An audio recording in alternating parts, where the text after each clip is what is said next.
teman-teman semua, hari ini kita akan membahas satu topik yang menarik. Tapi terlebih dahulu perkenalkan, saya Romauli Nenggolan, saya dosen di mata kuliah Bisnis Internasional. Kita akan mengupas materi yang cukup menarik terkait dengan bisnis global, dan saya mengundang dua praktisi yang memiliki pengalaman yang luar biasa di dalam mengerjakan bisnis ini. Saya perkenalkan lebih dulu, silahkan Pak Agus. Terima kasih Ibu Romauli Nenggolan. Salam entrepreneur. Ini merupakan suatu hal yang luar biasa bagi saya, di mana saya diberikan kesempatan pada hari ini untuk bisa bersama-sama untuk bisa share apa yang telah saya lakukan selama ini bersama Goldenesia. Kebetulan saya sebagai CEO-nya di sana. CEO-nya di sana ya Pak ya? Oke. Sudah berapa tahun Pak? Kurang lebih perusahaan ini berjalan kurang lebih hampir 11 tahun, 12 tahun. 11-12 tahun. Hampir 12 tahun ya sudah berjalan. Oke, menarik sekali. Nanti Bapak bisa membagikan pengalamannya Siap. kepada kami ya Pak ya. Tentu, dengan senang hati. Iya. Yang kedua, praktisi kita masih muda namun sudah memiliki pengalaman di bidang ini. Silakan perkenalkan. Halo, terima kasih Bu Roma telah mengundang saya untuk di kuliah tamu ini di International Business. Perkenalkan semuanya, nama saya Abi, saya mahasiswa Universitas Ciputra Surabaya di jurusan International Business Regular Class. Saya di angkatan 2016. Jadi bisnis yang sedang saya jalankan saat ini yaitu eksportir UCO atau used cooking oil yang biasanya kita kenal sehari-hari dengan jelantah atau minyak goreng bekas. Jadi untuk perusahaan ini saya masih baru sekali Bu, baru awal tahun ini atau sekitar 3 bulan berjalan. Tetapi sebelumnya saya menjadi supplier di perusahaan eksportir used cooking oil di Sidoarjo itu sudah 2 tahun. Oke, ya. Kita akan bertanya berkaitan dengan pengalaman mereka yang menarik dan kita bisa belajar dari mereka. Nah, nanti selanjutnya ada beberapa pertanyaan yang akan saya ajukan. Siap. Untuk kedua teman-teman kita. Saya akan mengajukan satu pertanyaan yang mendasari latar belakang kedua eksportir kita ini. Mengapa memilih produk yang diekspor itu tertentu? Latar belakang mereka apa pemilihannya? Saya boleh tanya ke Pak Jun, saya panggil Pak Jun aja ya Pak? Siap. Gimana Oke. Pak? Menurut saya ini pertanyaan yang cukup menarik, karena untuk memilih suatu produk ini kita bisa melihat produk itu banyak sekali ya di sekeliling kita. Saya melihat ada suatu produk yang notabene kita bisa ambil di sekeliling kita, yang dimana kita ini cukup melimpah, yaitu saya ambil dari agrobisnis. Agrobisnis ya Pak? Ya, Agrobisnis ya. Nah, agrobisnis kebetulan saya pertama kali terjun itu di semacam kayak spices ya. Dalam proses perkembangannya waktunya saya kemudian melihat lagi potensi yang lain. Tapi sebetulnya sampai saat ini juga sudah berjalan, sifatnya musiman. Kayak misalkan kalau ada jahe ya. Jadi kita ada dua usaha ini, yang satu Goldenesia yang saya pegang, satu Aga Goldenesia, di mana kita ini ada melakukan bisnis ini dengan joint venture. Joint venture ya. Nah, dengan joint venture itu kita memanfaatkan potensi produsen yang ada di Indonesia untuk kita ambil lalu kita jual. Nah, kita kebetulan di sini aktingnya sebagai trader. Oke, berarti Bapak berperan sebagai trader ya? Betul. Oke. Nah, trader karena kita ini tidak bisa memproduksi, berarti kita harus mencari supplier yang reliable ya, yang trustworthy, yang benar-benar mempunyai komitmen tinggi untuk kita bisa ambil barang itu lalu kita jual. Oke. Karena terus terang aja supplier di sini ini banyak memang, tetapi yang berkomitmen tinggi, yang reliable itu susah. Oke. Yang supplier banyak, tapi Supplier yang reliable itu sangat sedikit. Betul. Ya. Itu jadi latar belakang kenapa Betul. Bapak memilih produk-produk tersebut untuk Iya. Bapak ekspor begitu ya. Betul. Saat ini ekspor produk apa Pak? Kita dari, kalau Mas Abi ya, itu kan X ya. X itu use ya. Oke. Kalau kami itu dari yang memang betul-betul dari raw materials kemudian kita olah. Oke, dari raw material. Iya, dari turunan kelapa sawit. Turunan kelapa sawit ya Pak ya. Jadi Contohnya turunan apa kelapa saja, sawit Pak? itu misalkan kan ada chemical dan non chemical. Oke. Kalau chemical itu kita bisa pakai sehari-hari dari ujung rambut sampai ujung kaki. Iya. Sampo, Sampo. sabun, ya.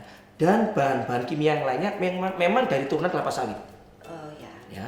Kemudian yang dari food, nah kita seperti JBS Oka Butter Substitute. Kemudian seperti yang bisa dibikin untuk tiruan daripada coklat. Oke. Ya, kemudian coklat yang Sintetis coklat. ya, vermicelli itu yang kecil-kecil itu, Oke. yang seperti coklat yang kita nikmati itu. Kemudian shortening, ya shortening itu minyak nabati yang blok, yang kita kalau kita beli namanya French fries. Ya. Nah, kenapa French friesnya merasa tegak gitu ya, nggak bisa loyo gitu ya? Oke. Nah, karena itu minyaknya beda, Oh. bukan dari minyak iya, cair iya. gitu ya. Oke. Terus kemudian sedikit diinjeksi dengan flavor namanya margarin. Oke. Nah, iya. seperti itu. Kemudian kita juga ambil dari coconut Coconut juga. ya, coconut sugar. Kemudian dari coconut oil juga. Ya, itu yang kita bisa ambil saat ini untuk kita bisa ekspor. Jadi potensi ini memang besar sekali di mana kita bisa dapatkan. Namun dengan syarat bahwa kita harus mampu pula meyakinkan supplier yang ada di sini karena kita juga nggak main-main ya dengan namanya quality. Oke. Nah, kita nggak main-main dengan nama ya, karena apa yang kita ambil dengan mereka lalu kita jual pun juga memberikan suatu hal yang bagus kepada buyer gitu ya. Jangan sampai kita nanti memberikan sesuatu yang mengecewakan. Jadi yang sedang perusahaan kami ekspor adalah used cooking oil, cuman satu produk saat ini, tapi tidak menutup kemungkinan turunan kelapa sawit seperti PAO. PAO itu palm acid oil dan CPO high acid. Jadi mungkin dalam 6 bulan ke depan kami bisa ekspor salah satu dari 2 pilihan produk ini. Oke, ada pilihan Itu sih lagi pilihan ya. ya. Jadi untuk pertama yang sedang kami fokuskan adalah used cooking oil. Kenapa? Karena memang sebelum saya ekspor sendiri ini, saya dulunya ini sebagai supplier, hanya supplier di Salatiga. Jadi ada 3 perusahaan yang saya supply di Sidoarjo. Oke. Itu karena kenapa saya memutuskan bisa ekspor sendiri, karena memang kuantiti yang saya dapatkan setiap bulannya selalu naik. Jadi untuk ekspor used cooking oil ini seperti yang Pak Ajun bilang, Pak Agus bilang bahwasanya kita nggak pernah ekspor kurang dari 1 kontainer, itu nggak bisa. Betul. Apalagi kita loadingnya pakai flexi bag. Jadi flexi bag ini sebuah bentuk khusus seperti balon yang ada di dalam kontainer yang diisi cairan. Oke. Jadi memang nggak bisa ditampur dalam satu kontainer. Jadi minimalnya kita pakai flexi bag itu ukuran atau isi 20 sampai 23 ton. Oke. Dan used cooking oil ini sangat mudah sekali didapatkan sebetulnya. Tapi mudah ya? iya, sangat mudah sekali karena kami punya beberapa strategi untuk bisa mendapatkan used cooking oil ini dari supplier-supplier. Jadi kenapa used cooking oil yang kita pilih ya karena memang itu sebuah produk yang sangat mudah dicari, yang memang awalnya itu kita nggak tahu ya kalau itu mempunyai nilai ekonomis. Jadi banyak orang yang mengira bahwasanya jelantah atau UCO ini tidak mempunyai nilai ekonomis, itu salah. Bahkan untuk harga saat ini used cooking oil ini menyentuh hampir sama dengan minyak baru, hampir menyentuh. Ada yang ingin saya tekankan lagi tadi Pak, itu LCL itu apa itu kepanjangannya dan maksud tujuannya buat apa ya Pak? Oke, makasih Bu, pertanyaan cukup menarik juga. Mungkin bagi para pemula mungkin bingung apa itu LCL. LCL itu adalah kepanjangan dari, kalau dalam istilah bahasa Inggris, less than one container load. Saya ulangi, less than one container load. Artinya bahwa barang itu dimuat kurang dari 1 kontainer. Oke. Tidak memenuhi syarat dari 1 kontainer. Contoh, jadi kalau misalkan kita muat nih hanya memiliki barang 200 kilo. Oke. 200 kilo itu kan berarti kurang dari 1 ton. Betul. Nah, kalau 1 ton itu kan ekuivalen 1000 kilo. Betul. Nah, berarti 200 kilogram itu sama dengan 1 ton. Kalau kita masukkan dalam 1 kontainer cuma 1 ton, posisinya barang itu bisa nanti kalau orang Jawa itu gelondang, oblong-oblong. Iya, Jadi benar, bisa benar. merusak. Maka barang itu harus dikonsolidasi dengan barang yang lain dari eksportir lain yang tugasnya ini akan dikonsolidasi oleh seorang konsolidator. Begitu. Masuk Kurang akal begitu. sekali LCL itu ya Pak, Ya. harus diterapkan ya. Betul. Itu juga berarti berfungsi untuk menjaga kualitas barang itu ya. Betul. Tidak rusak sampai ke Betul. negara tujuan Betul. begitu. Nah, saya jadi pertanyaan saya Pak. Apa yang melatar belakang Bapak memilih negara tujuan tertentu? Ya, terima kasih. Memilih suatu negara itu suatu hal yang wajib dilakukan oleh pelaku usaha, khususnya di sini para pelaku usaha baru ya, newbie. Maka kita harus mampu memetakan kondisi masing-masing negara yang nantinya tujuan akhirnya adalah menciptakan peluang ya, peluang dari masing-masing negara atas produk yang kita ingin masukkan di negara tujuan ekspor tersebut. Kita bisa bayangkan kalau kita hanya asal membidik tanpa ada tujuan yang jelas, kita nggak akan mampu untuk menangkap peluang dari masing-masing yang kita harapkan tadi. Nah, oleh karena itu, untuk menciptakan peluang bisnis tadi, maka kita harus melihat satu, contohnya nih, geografisnya negara seperti apa. Geografis ya. Nah, geografis ini kan terkait dengan struktur alam. Betul. Kemudian kedekatan wilayah, perbatasan negara, kemudian kondisi di suatu negara tersebut, misalkan iklim katakanlah kalau memang negara itu berdekatan tentu sangat efektif sekali ya, dibutuhkan ya. Betul. Terus kemudian dari segi ekonomi nih, ekonomi kita lihat nih dari nilai pertumbuhan ekonomi seperti apa, GDP-nya ya, apakah negara tersebut negara yang tergolong terbelakang, maju atau berkembang. Develop, undeveloped, and advance kan begitu ya.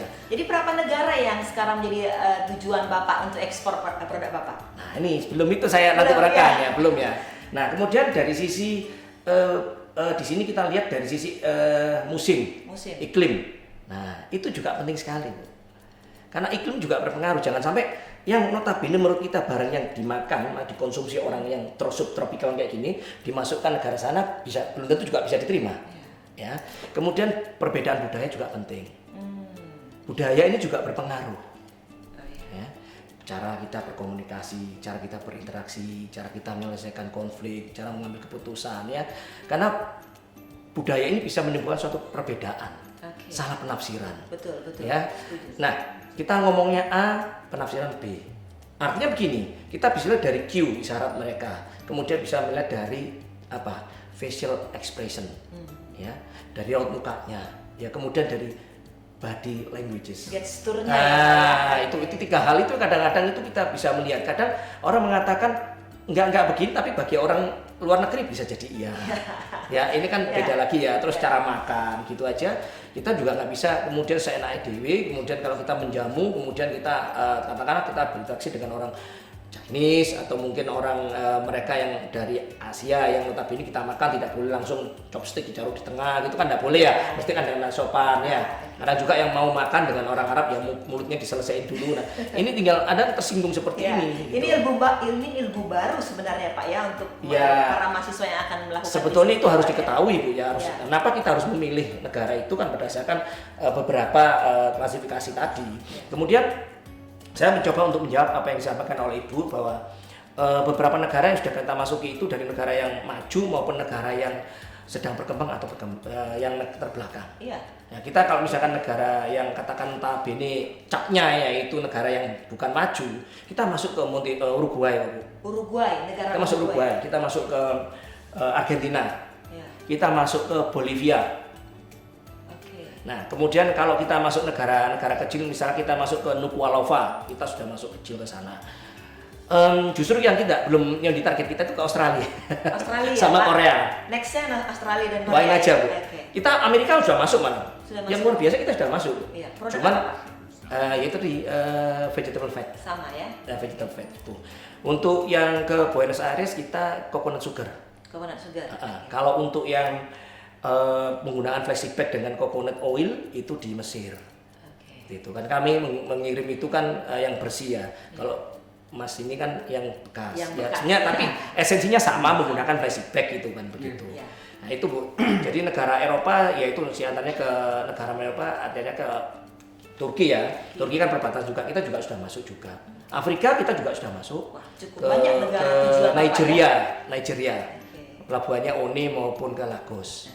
Kita masuk ke Mombasa juga. Jadi negara-negara itu hampir seluruhnya kita bisa melayani selama mereka ini mau membeli ya, minat gitu. Kadang-kadang juga kita ambil juga tidak hanya dari Indonesia, kita ambil dari negara tetangga kita. Karena apa? Ada keterbatasan yang dimana produsen ini tidak mampu untuk membuat. Satu, kedua ada keterbatasan di mana produsen itu istilahnya hanya produksi mass production, tapi yang kecil-kecil itu dia apa ya? Kalau orang Jawa itu nggak kenti, nggak sabaran. Jadi terpaksa kita alihkan ke negara lain, ya karena prinsip daripada trade apa yang menguntungkan, ya mendatangkan uang baik ya sudah kita ambil, asalkan itu halal. Ya kayaknya prinsip semua orang juga begitu. Nah itu dapat duitnya itu yang pentingnya gitu ya. Untuk ekspor yang sedang saya lakukan saat ini berbeda dengan Pak Ajun, di mana saya ini istilahnya dilodikan ex warehouse oleh buyer lokal. Jadi saya tidak langsung ekspor ke luar, negara tujuan, ya. Tapi melalui buyer lokal dulu, trader lokal, baru diekspor. Jadi kenapa saya memilih untuk buyer lokal ini? Yang pertama, ini buat teman-teman yang mau ekspor, tapi tips-tipsnya ini adalah yang pertama adalah modal. Jadi kalau kita mau ekspor sendiri itu modalnya sangat besar sekali. Terutama di Yus Cooking Oil ini kita itu port to port. Port to port. Iya, jadi apa itu port to port ini dari pelabuhan asal ke pelabuhan tujuan. Jadi pembayarannya ini enggak dari pelabuhan kita, tetapi ketika barang sudah sampai di negara tujuan dan sudah dicek valid, baru kemungkinan masih dibayar. Jadi pembayarannya nggak langsung itu. Tadi Mas Abi mengatakan untuk produk Mas Abi yang non food itu ada test lab begitu ya? Quality control. Ya, quality control. Itu untuk produk yang bukan makanan, bukan food and beverage. Ada test lab. Bagaimana untuk yang makanan yang Bapak ekspor ke negara tujuan? Oke. Masih jauh lebih penting kan ya Pak ya, untuk menjaga kualitas seperti itu ya? Ya, makasih Bu. Tentu saja siapa sih yang istilah tidak ingin produk yang diterima itu aman ya? Ya. Khususnya kalau kita bicara makanan, kita bicara mengenai fit for human consumption. Kata kuncinya fit for human consumption. Artinya apa? Itu memang cocok untuk dikonsumsi manusia. Yang bukan makanan saja, bayarnya sudah ngomel. Iya. Ngikutin itu namanya tes lab. Sangat menjaga kualitas begitu. Apalagi makanan. Nah, kalau misalkan bayar rewel, itu suatu hal yang lumrah. Kalau kita bisa quality loh ya. Jadi biasanya tesnya itu melalui COA makanan. COA. Ya COA, COA ya. Ya certificate of analysis. Oke, ada sertifikatnya ya Pak? Certificate analysis. Nah itu sama ya. Nah kalau kita juga ini lembaga tes juga. Kalau biasanya dari istilah Sukovindo ya. ISCC kalau itu mungkin lembaga asing. Kami bisa dilakukan dengan Sukovindo bisa. Ya, Sukovindo. Terus kemudian dari Sukovindo ini patokannya, kemudian perusahaan mengeluarkan COA. Jadi tidak bisa perusahaan mengklaim dirinya sendiri untuk menyatakan bahwa barang ini seperti apa yang dinyatakan orang lain tanpa endorsement dari badan yang bersertifikasi. Ini menarik sekali.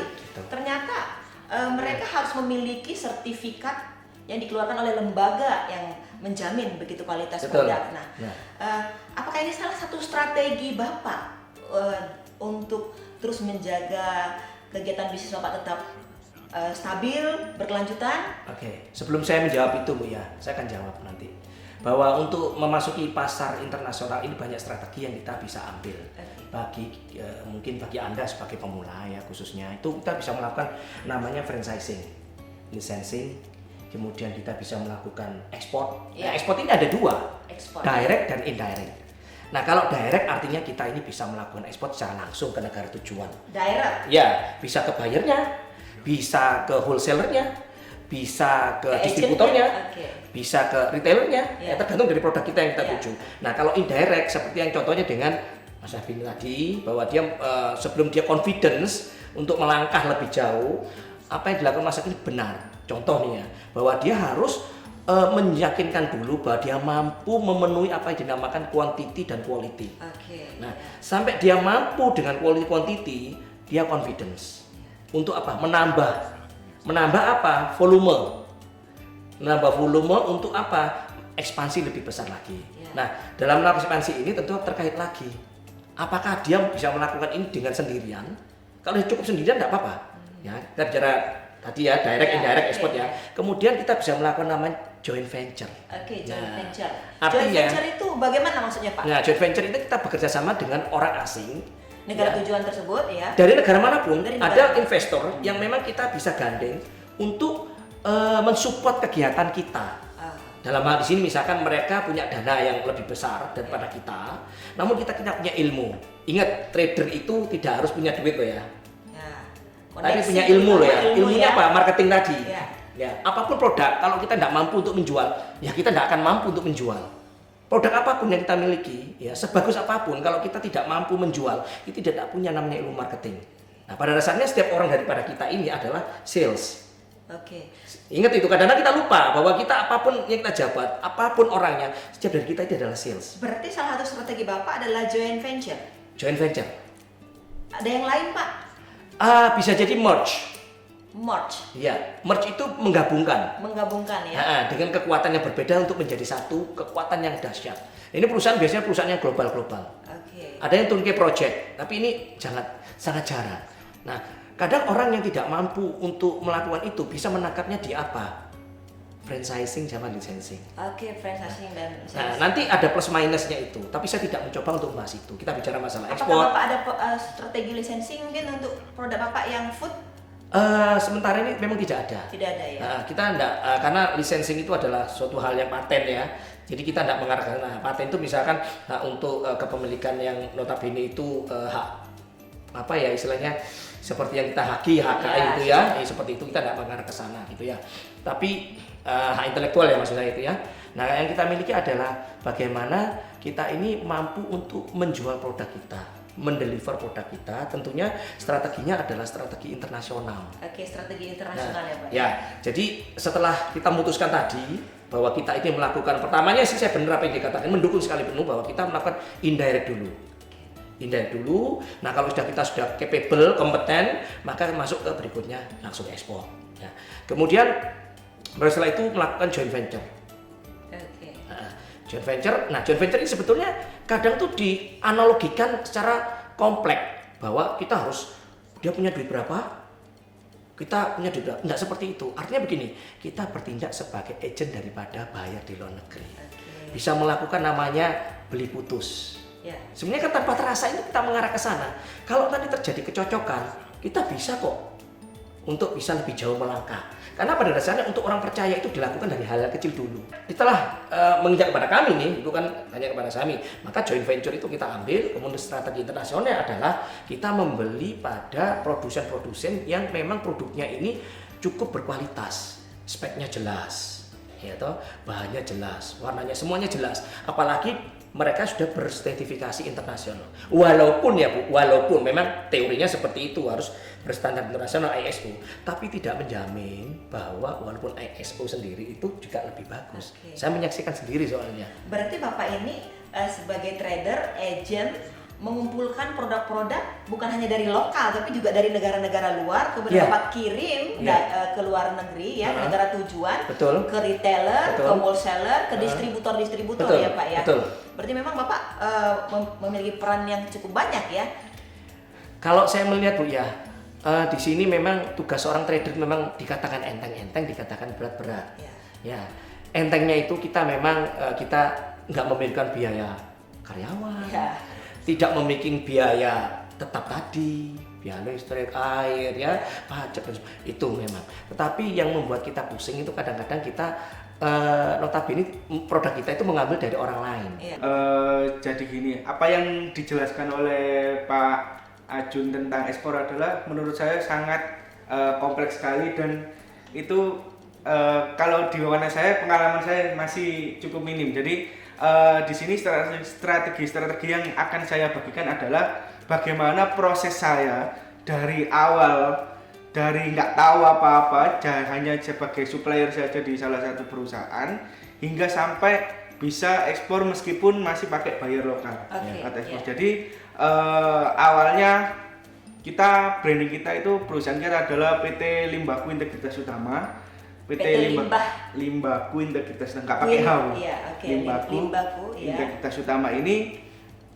Jadi awalnya saya jalan 3 orang Bu. Iya. Semuanya ini tim saya parkir juga. Iya. Dimana kenapa sih saya bisa mau untuk mencari minyak jelantah untuk disuplai ke perusahaan di Sidoarjo adalah kesusahan dana, Bu. Kepepet. The power of kepepet. The power of kepepet. The power of Kepepet apa? Jadi waktu itu Parkir Q itu mengalami kesusahan yang sangat luar biasa, di mana kita harus mendevelop keluar uang tapi belum dapat investor. Ya. Jadi dari kesusahan itu kita punya ide, di mana kita memanfaatkan teman-teman SMA kita dulu di suatu daerah. Kebetulan kita dilahirkan di kota yang berbeda. Saya di Lamongan, si Raka di Tulungagung, dan si Vanu di Jombang. Kita memanfaatkan teman-teman SMA, relasi-relasi kita, bahwasanya kita membuat sebuah sistem yaitu agen yang kita beri nama agen, di mana kita memberikan value yaitu inventaris jerigen, pemodalan. Dua hal itu, inventaris jerigen dan pemodalan, di mana yang dulu awalnya ada di Lamongan, Jombang, dan Tulungagung sekarang bisa merambah di hampir semua Jawa Timur dan Jawa Tengah. Luar biasa. Sangat menarik sekali. Itu Mas Abi ini berarti mengumpulkan minyak-minyak bekas yang akan nanti diekspor ke negara tujuan, di mana minyak ini akan dibuat menjadi biodiesel ya, apa ya, oli di sana ya. Ya, oke. Nah, saya lanjutkan ke pertanyaan selanjutnya ya.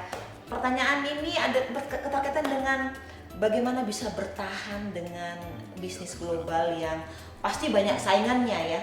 Saya ingin tahu tantangan apa yang selama ini paling sering dialami selama melakukan kegiatan ekspor ini.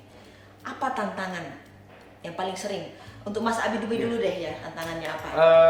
Jadi saya punya strategi sendiri, Pak. Awalnya punya perusahaan yang jadi kan kelipatan 20 ton kita harus ekspor, itu kan nggak boleh kurang dari itu. Kelipatan 20 ton. Iya, karena dalam 20. satu LCL Konten, itu harus ada 20.000 kilo. 20.000 kilo Iya. gitu ya. Karena kita pakai flashback, nggak bisa dicampur-campur barangnya, Bu. Ya, itu pengalaman tantangan Mas Abi ya. Kalau Pasti Pak Jun lucu. sendiri bagaimana Pak? Tantangan yang paling sering dihadapi begitu? Kalau sebetulnya tantangan kita hadapi adalah kita ini berhadapan dengan yang notabene supplier yang kelihatan baik gitu. Kelihatan baik, tapi baik Pak. Sebenarnya tidak lebih baik. Oh, tidak baik. Contoh misalkan kita memberikan suatu DP dalam setiap produk yang kita beli. Kalau lokal kita bicara Ya. masa lalu nih ya. Oke. Masa Ini lalu. supplier lokal ya Pak ya? Supplier lokal Oke. untuk kita ekspor, misalkan kita Ya. misalkan jahe nih ya. Jahe ya. Atau spices gitu. Pasti dia minta DP. Ya. Nah, DP ini kita berikan itu bukan kepada petani tapi kepada orang yang mengorganisir. Mengepul. Oke. Mengepul kalau orang Ya. bilang ya. Kalau bahasa Inggrisnya purveyor. Nah, gitu ya. Nah, di situ kita kasihkan DP, itu bukan berarti mereka komitmen langsung memberi, tidak. Tapi DP ini biasanya berapa persen Pak? Menunjukkan keseriusan. 20%? Ada ketentuan enggak? enggak, DP itu kan menunjukkan keseriusan. Iya, menunjukkan keseriusan. Itu dalam bahasa manajemen kan seperti secara awam ya, benarnya Iya. begitu. Tapi bukan mereka, DP itu kemudian dia berkomitmen untuk memberikan barang kepada Iya. kita. Enggak. Atau ada hitam di atas putih dalam sebuah perjanjian? Tidak ada. gitu? Walaupun ada surat putih, itu tidak berarti mereka akan komit. Mereka akan memberikan pada siapa yang berani membayar lebih. Oh. Jeleknya begitu. Itu. Terus, Berarti supplier lokal itu dia akan mencari siapa buyer yang lebih tinggi ketawaran Betul. harga begitu Betul. ya Pak ya. Dan Pak menghadapi tantangan itu iya, di lapangan seperti di itu. lapangan ya. Nah, duit kita yang nyantol hilang. Ya kita let it go, sudah lepas. Oke. Nah, mengenai seperti Rugi itu. ya Pak ya. Ya jelas rugi. Kemudian kita berhadapan dengan hati-hati kalau kita ini tipnya aja buat pemula, bahwa ketika kita berhadapan dengan purveyor atau yang pengepul tadi, kolektor lah katakan begitu, itu siapa di belakangnya dia. Kita pelajari. Oh. Misalkan ibu nih sebagai kolektor, Ya. suaminya itu sebagai anggota enggak, tanda kutip. Ya. Pangkatnya apa? Itu yang ditakutkan itu sebagai backing. Itu hati-hati. Ya tidak bermaksud menjelekkan, tidak, tapi pernah kita berhadapan seperti itu, tapi ya settle. Tapi ada juga yang belum kembali gitu loh. Ada juga yang kasih DP tapi at the end enggak pernah ke kita. Jadi yang benar-benar bagi pemula itu hati-hati dengan namanya DP kepada konsumen. Berarti tantangan Bapak memang sering berhadapan dengan supplier lokal yang tidak punya integritas begitu ya Pak Betul, ya. komitmennya rendah dan Komitmen diragukan. rendah gitu ya Pak Iya. ya. Padahal Bapak sendiri dituntut oleh negara tujuan untuk mengumpulkan produk-produk sesuai Iya, dengan target seperti ya. itu. Terus kedua, itu kita harus menggunakan namanya QC.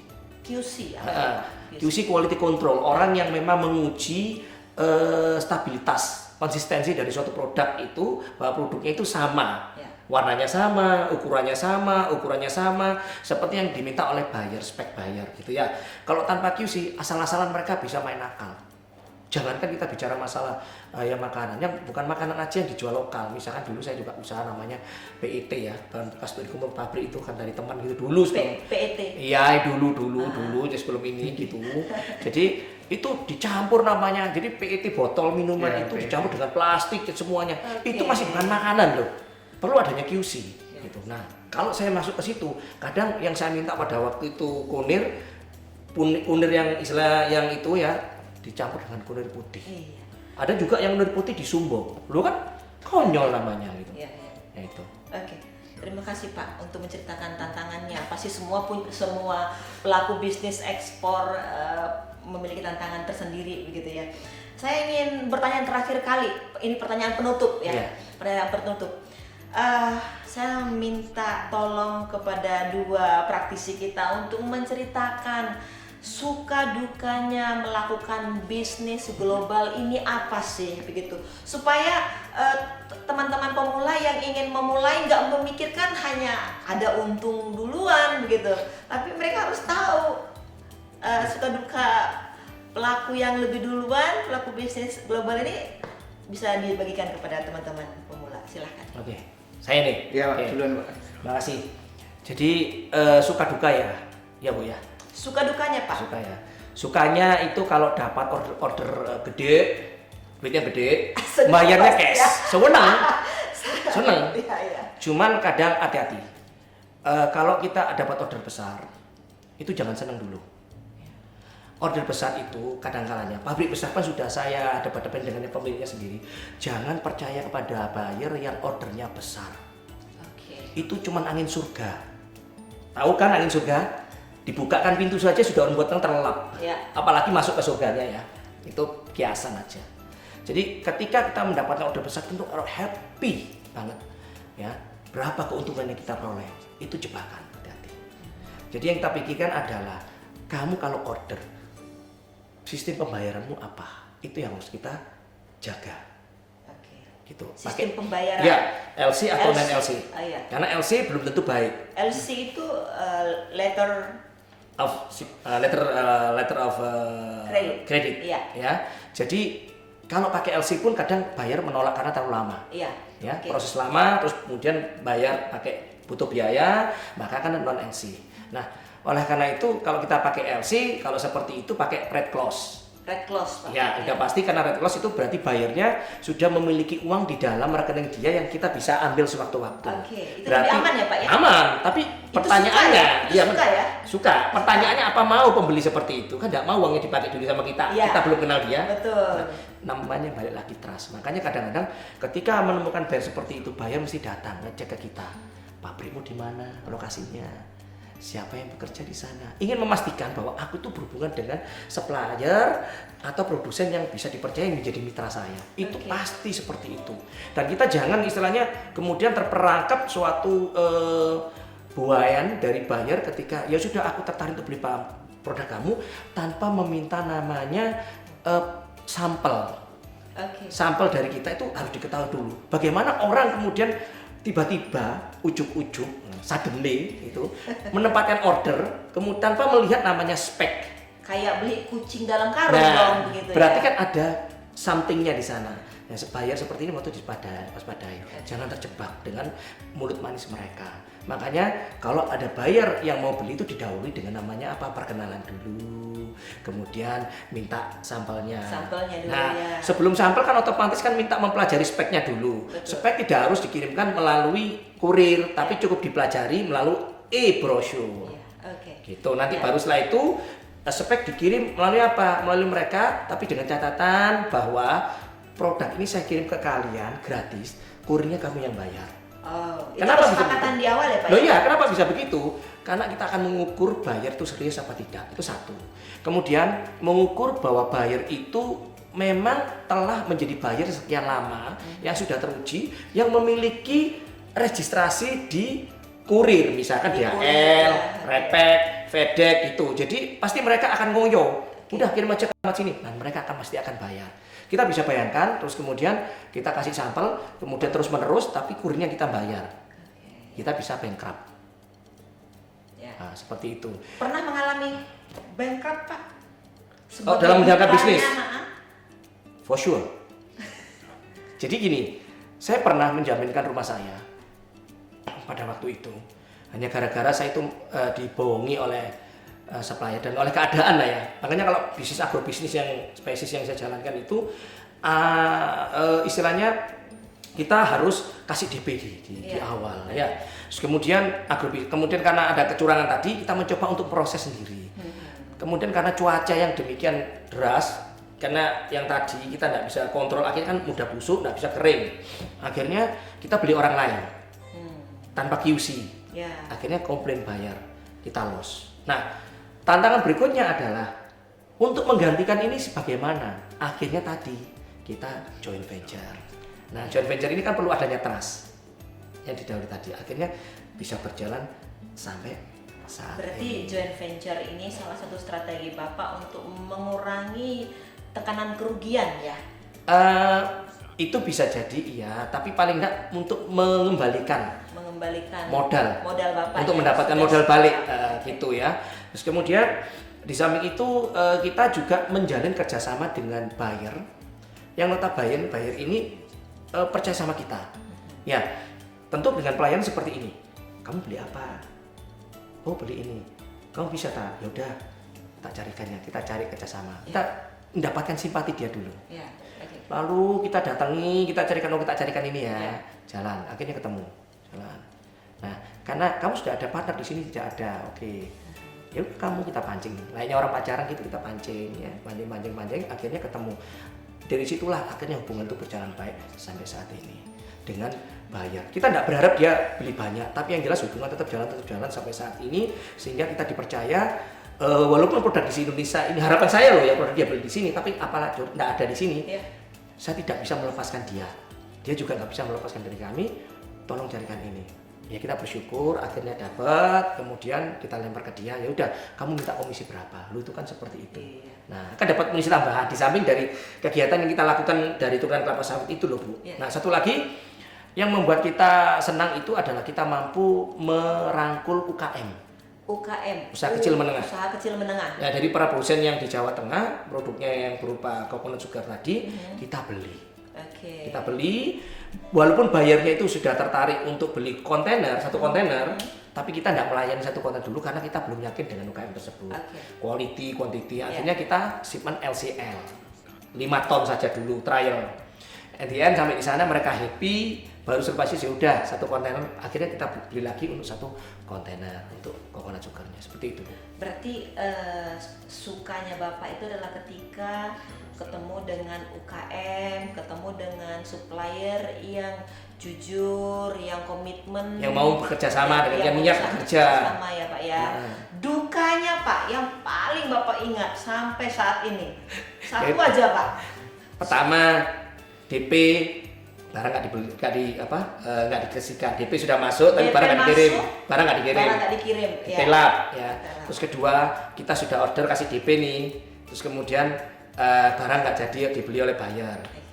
Otomatis barang yang diorder itu kita larikan kepada buyer lain yang belum tentu speknya itu sama yang diminta oleh buyer lain seperti itu. Jadi itu Bu yang kadang-kadang buat kita ini gregetan gitu. Terima kasih Pak Jun.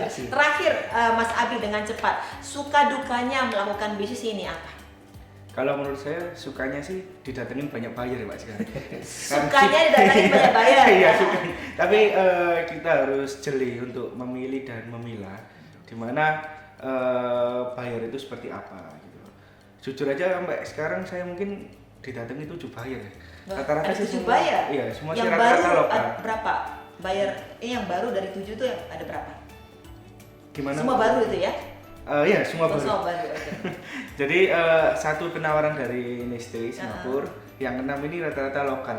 Sukanya itu sih, Bu. Cuman kan kita kan silaturahmi mungkin Itu belum pasangan lo ya, belum pasang website atau Iya. belum apa istilahnya promosi Iya. online-nya belum gencar lah ya. belum. Itu Masih offline ya. masih mulut ke mulut. Nah, ya offline ya itu ya. Masih Karena mode to mode bom ya. ya. Ya, karena semua nggak menyangka bahwasanya di perusahaan saya yang baru ini baru jalan 3 bulan, 1 bulan bisa sampai 6 kontainer itu semuanya di luar ekspektasi. Oke, Tuh. iya.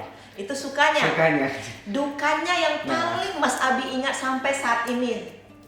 Ya yang namanya perusahaan pemula ya, dukanya ya pas di awal-awal dulu.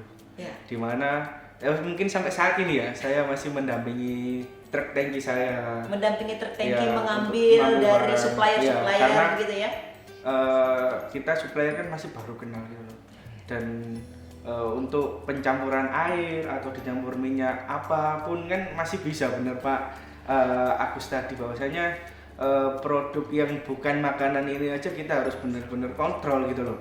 Apalagi sebuah produk yang kita ekspor itu adalah makanan. Ya.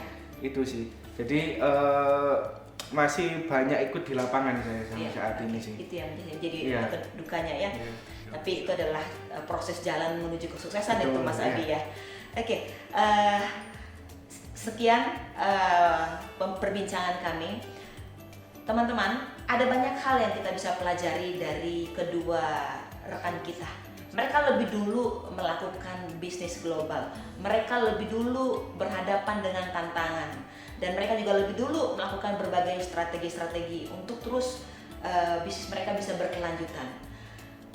Semua orang punya peluang dalam bisnis global ini. Semua kembali kepada kita.